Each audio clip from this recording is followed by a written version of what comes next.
The child looks the detective calmly in the eye and says, "Dad did not disappear. He's just hidden around the house." The words seem innocent, but every subsequent discovery shatters the conventional image of a family.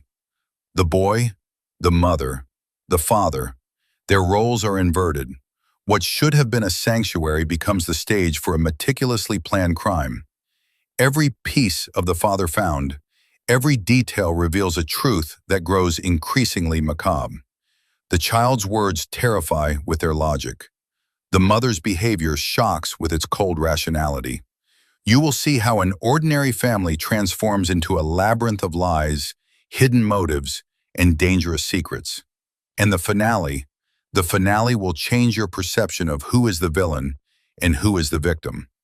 Watch until the end because here, nothing is accidental, and every step brings you closer to a revelation that will shock you to the core. When the female detective entered the house, she felt as if she had the wrong address. The house did not look like a crime scene. It looked like a neat stage set for someone's quiet, almost exemplary life.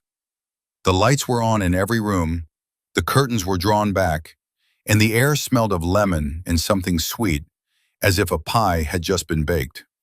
Only the sound of a child's laughter, drifting from deep within the house, cut through the air with its piercing inappropriateness. The laughter was steady, calm, without a hint of hysteria, and for that reason, it was even more unsettling. The boy sat on the living room floor, surrounded by scattered puzzle pieces. He was assembling the picture slowly and with intense focus, as if performing a vital task. The detective stopped in the doorway and watched him for several seconds. There was no haste in his movements. His hands did not shake, and his breathing was even. He raised his head, noticed her presence, and smiled as if welcoming a guest. His smile was polite and almost adult-like. He said that Dad had not disappeared. He said it as if answering a question she had not yet managed to ask. Then he added that Dad simply was not whole anymore, and lowered his gaze back to the puzzle, continuing to sort the pieces. The detective felt something cold tighten inside her. In her years of service, she had heard much, but in these words, there was neither defiance nor an attempt to scare. There was only a dry, terrifying clarity. She introduced herself, stated her name, and said she had come to talk. The boy nodded, as if agreeing to a prearranged script, and carefully set a puzzle piece aside. The picture already showed a sea, calm and blue, with a small boat in the distance. The detective instinctively noted that there were no people on any of the pieces. A woman appeared from the hallway, the boy's mother. She looked as though she had not slept in a long time. Her eyes were red-rimmed, her movements slow, as if every step required effort. She apologized for the mess, though there was no mess, and offered tea. Her voice was soft and quiet, almost apologetic for her own existence. The detective declined and said she wanted to search the house. The woman nodded submissively and stepped aside, as if she already knew her consent was irrelevant. First, the detective searched the living room. Everything was in its place, the furniture neatly arranged, and the photos on the shelves depicted a happy family. In one photo, the father held the boy on his shoulders. In another, he embraced his wife. Their faces were smiling, but upon closer inspection, the detective noticed that the man's smile was the same in every photo, as if rehearsed. She caught herself thinking she could not imagine what he looked like in anger, and immediately realized that was exactly what was so disturbing. She moved to the kitchen. The smell of cleanliness was strongest there, as if someone had tried to erase not just dirt, but the very presence of the past. The detective opened cabinets, looked under the sink, checked the refrigerator. Everything was perfectly organized. Only in one of the lower cabinets, behind a stack of pots, did she notice a strange irregularity in the back wall. Touching it, she realized the panel could be slid aside. Behind it lay a dark, narrow hollow, a hiding place. Inside lay what had once been part of the man they were looking for. The detective did not flinch or recoil, but her body reacted before her mind could. Her breathing grew heavy, and her ears began to ring. Behind her, footsteps sounded. The boy stood in the kitchen doorway, staring directly at the find without looking away. He said that Dad always hid things there that he did not want Mom to see. He said that now, everything was finally in its place. His voice was calm, almost satisfied, like someone who had tidied up after a long period of chaos. The detective turned and looked at him, searching for a shadow of doubt or fear, but saw nothing of the sort. She asked who else knew about this place. The boy replied that no one did, because Dad thought children did not notice anything. He said this with a slight smirk, as if speaking of someone's naivety. The detective felt a strange, heavy connection forming between them, unlike a typical interrogation. This was a conversation between two people who already knew too much. She continued the search. In the bathroom, the mirror turned out to be false. Behind it, in a shallow niche, was the continuation of the same story. Next to it lay a neatly folded stack of paper. The detective pulled it out and saw printed messages. They were personal, explicit messages written by an adult man to a woman who was clearly not his wife. The dates spanned months, maybe years. The boy stood nearby and explained that he had found them by accident. He said Dad often left his phone lying around because he was certain of his impunity. He described how he once saw a message where his father wrote that everything would change soon, that he was tired of pretending. The boy said that was when he understood why Mom had become different. The detective listened and felt her habitual black and white perception beginning to crack. She saw before her a child who had been drawn too early into a world of adult secrets and betrayals. But at the same time, she saw a person who had cold-bloodedly planned and executed a crime. She asked where Mom was when all this was happening. The boy replied that Mom was sleeping. He said it quietly, almost with tenderness, as if protecting her even now. The detective noted this detail but drew no conclusions yet. The boy's room was at the end of the hallway. Unlike the rest of the house, it was almost sterile. The bed was perfectly made, notebooks were laid out on the desk, and books were arranged by height. Under the bed, the detective found a box. Inside were notebooks filled with writing. She opened the first one and saw a child's handwriting, uneven and full of mistakes. In the subsequent notebooks, the handwriting changed, becoming more confident, the lines straighter. In these entries, the boy mused about family, about pain, and about how adults often lie because they fear the consequences. He wrote that if you remove the cause, the effect disappears. He wrote that love sometimes requires actions that look terrifying from the outside. The detective read on and felt a strange, dangerous sympathy rising within her. When she finished the search, the house fell silent. The boy returned to his puzzle, and the woman sat in the kitchen, staring into space. The detective realized this was only the beginning, that behind the neatly arranged parts lay something greater than a mere crime, and that ahead lay a truth she might not be prepared for. The detective stepped onto the porch to breathe the cold air, but it brought no relief. The house seemed to follow her, pressing against her even outside the threshold. She heard the door close behind her, too neatly, without a bang, as if someone did not want to attract attention even now. She took out her phone and made a few brief notes, not looking at the screen, more to record her own thoughts than the facts. This was a case that did not fit into any standard framework, and she felt that if she was not careful, it would pull her under. Returning to the house, she asked the woman to tell her about her husband. She began to speak immediately, as if she had been waiting for the question. She spoke of how caring he was, how hard he worked, how much he loved his son. The words flowed smoothly, too polished, like a long rehearsed text. The detective listened and watched her hands. They did not shake. They were folded in her lap, only occasionally tightening when she spoke of her son, but never of her husband. Meanwhile, the boy continued assembling the puzzle. The picture was almost complete, a few pieces remained, and the detective noticed they were all lying separately, neatly sorted by color. She asked why he chose this specific picture.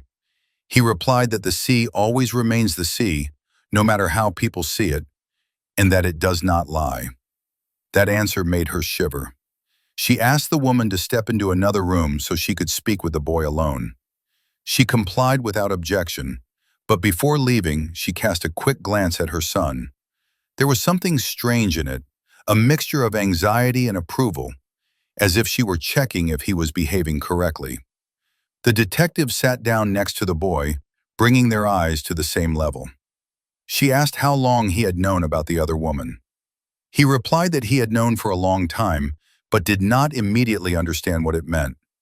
He told her how he once overheard a phone conversation, how Dad laughed in a way he had not laughed at home in years. He said at first he thought it was work, but then he saw the messages. He spoke calmly, without distress, but bitterness permeated his words. He confessed that he tried to tell Mom, but stopped every time because he feared her tears. He said he realized adults were too weak to do difficult things. The detective felt those words hit her personally, as if the boy were speaking not just about his parents, but about her as well. She asked when he decided to act. The boy thought for a moment, choosing his words, and said it did not happen in a single instant. It was like putting together a puzzle. First you see individual pieces, and then suddenly you realize you know what the whole picture will be. He said he realized Dad would never leave on his own because he was comfortable, and Mom would never kick him out because she was too afraid to be alone. The detective stood up and paced the room. She felt the professional and the human struggling within her. According to protocol, she should have immediately called for backup, isolated the child, and processed the arrest. But something held her back. Perhaps it was the realization that the most important thing had not been said yet. She returned to the kitchen and inspected the table again. That was when she noticed a piece of paper, neatly folded and placed under the napkin holder. She unfolded it and saw a list. It contained locations in the house and brief instructions. The handwriting was adult, confident, without hesitation. It was not the boy's handwriting. The detective's heart beat faster.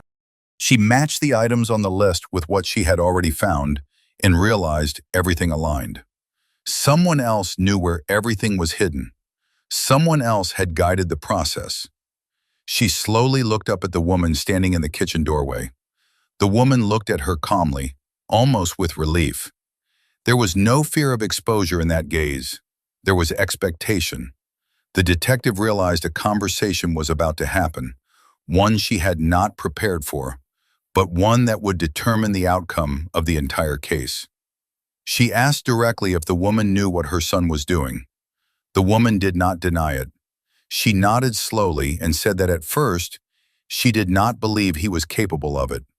Then she said that one night she woke up and realized the house had become too quiet. She said she did not go to check because she already knew the answer. She confessed that she helped, not with her hands, but with words. She told her son that sometimes bad things happen because someone deserves them. She told him that Dad was hurting them, even if he did not raise a hand. She did not say it directly, but frequently enough for the child to draw his own conclusions. The detective listened, feeling a cold rage rise within her. Before her was not a broken victim, but a person who had found a way to keep her hands clean. The woman said she never asked her son for anything, but she did not stop him either. She said she simply allowed events to take their course. The boy returned to the kitchen and stood beside his mother. He looked up at her, and there was pride in his gaze. He asked if everything was right now. The woman placed her hand on his shoulder and said he had done everything he could. In that moment, the detective realized that this was not just a crime, but a carefully constructed system of justifications. The boy was an instrument, but not the only one guilty. She realized that if she followed protocol now, the world would receive a simple, convenient version. A mentally unstable child, a family tragedy, the end of the story. But if she told the truth, the consequences would be devastating. She called the police. When her colleagues arrived, she handed the boy over, processing the arrest. He did not resist. He only asked if mom would be able to take him home. The woman cried, playing her role to the end, and her tears were convincing. When the house was empty, the detective remained alone in the kitchen. She looked at the list again and slowly folded it back up. She knew that reports, interrogations, and forensics lay ahead, and that somewhere along the way, she would have to make a choice. The night fell quickly. The detective sat in her car, engine off, looking at the dark windows of the house. No one was inside anymore, but the feeling of a presence remained. The house remembered everything that had happened and now seemed alive, watchful, as if observing her. She caught herself not wanting to leave, because as soon as she did, the story would begin its official, impersonal life.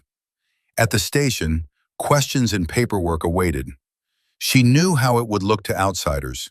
Another family tragedy, a boy with psychological issues, a woman who knew nothing until it was too late. Such stories fit neatly into reports because the roles are clear. She could make sure it stayed that way. The next day, she attended the boy's first interrogation. He sat at the table, too upright for his age, answering questions calmly. He did not deny what he did or try to justify it. He simply explained why. His logic was terrifyingly coherent. He said Dad caused pain, that pain had to be stopped, and that Mom was too weak to protect herself. The psychologist present made notes and nodded, confirming pre-made conclusions. In his eyes, the boy was already a diagnosis, a set of symptoms. The detective watched with growing disgust. She realized this was exactly how it would end if she stayed silent. The woman was questioned separately. She wept, stumbled over her words, and spoke of her fear and her love for her son. She was convincing, too convincing. The detective noticed that whenever the conversation touched on the husband, the woman seemed to vanish, becoming vague. But when it came to her son, she was specific and sharp.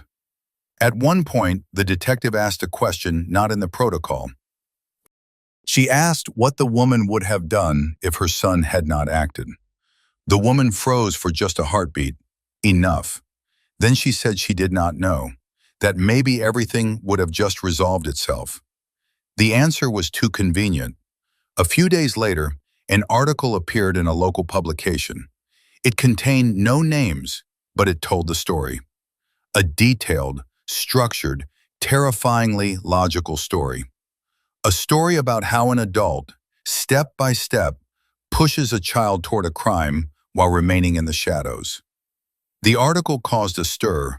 Investigations and discussions began, questions that could not be answered briefly. Officially, the case was not reopened. The boy remained in an institution. The woman remained free. But her name began to sound different. Neighbors turned away. Friends stopped calling. She remained alone in the house where there was no one left to put puzzles together. The detective knew she had not achieved justice in the conventional sense, but she also knew that sometimes truth acts slowly, like a poison, seeping into cracks and crevices. And deep down, she held a hope that one day the boy would understand he had been used, and then this story would find a continuation that no one could neatly file away.